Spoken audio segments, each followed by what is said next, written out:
Hi everyone, my name is Elyas Mahdjoub. I'm a radiology resident in Paris, and I will present you a case of a lady who maybe has 3 ovaries. It will depend on your answers. So let's go. It's a 58-year-old woman. She's menopausal. She has no hormonal treatment and no specific medical history. She had 2 children from 2 normal pregnancies, and she complains of pelvic pain 6 months. And so she's referred to you for an ultrasound. So here is the sagittal view of the uterus, without and with Doppler.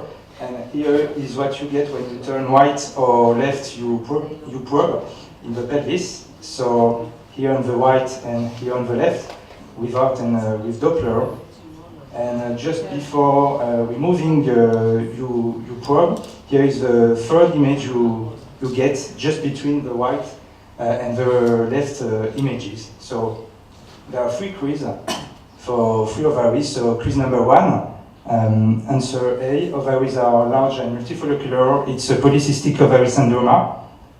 Answer B, central picture is an hemorrhagic luteal cyst in a 3rd ovary.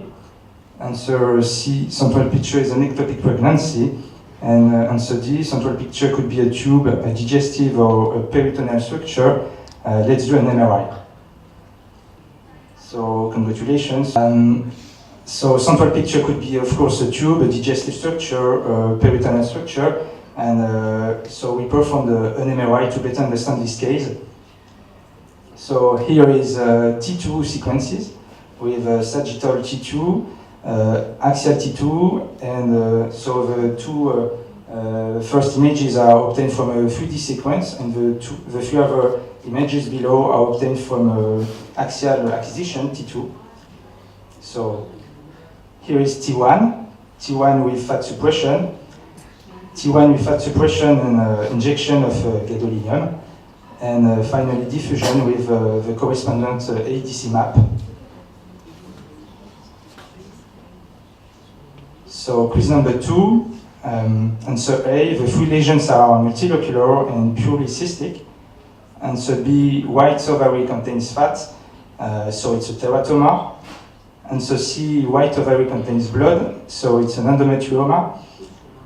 And answer D, white ovary contains tissular portion, so it's a solid lesion. So yes, the right answer was answer D. White ovary contains a tissular portion that you can see here on axial T2 images in intermediate T2 signal. And this portion is enhanced after gadolinium injection and a small restriction on diffusion sequence with a low ADC signal. And last quiz, what is the most likely diagnosis? An ovarian cancer with peritoneal metastasis, an endometrial cancer with ovarian and peritoneal metastasis, peritoneal pseudomyxoma, or deep pelvic endometriosis. So only one unlikely diagnosis. Okay, so the most unlikely diagnosis was endometriosis. These pictures don't look like the other presentations before, and so to go further to the good diagnosis, we made first of all an ultrasound and MRI and an hysteroscopy to eliminate endometrial cancer with ovarian metastasis. And of course, what we had on ultrasound and on MRI was images that showed endometrial thickening and some cysts in the endometrium and subendometrium, compatible with adenomyosis. So it was not an endometrial cancer. Why not a colon cancer with ovarian and peritoneal metastasis? Our patient had a coloscopy and a CT, which were normal. And what about the peritoneal pseudomyxoma? The CT that we performed showed no specific abnormality of the appendix, so we avoided that diagnosis. So to resume, we have ovarian bilateral tumor with peritoneal lesions associated with endometrial thickening and adenomyosis in postmenopausal women. So one diagnosis was evoked and was confirmed after cilioscopy. Any idea? Yeah, thank you. And congratulations.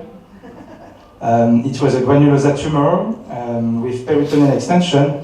So granulosa tumors are quite rare. They are less than 5% of ovarian tumors. They belong to sex cord and stromal tumors.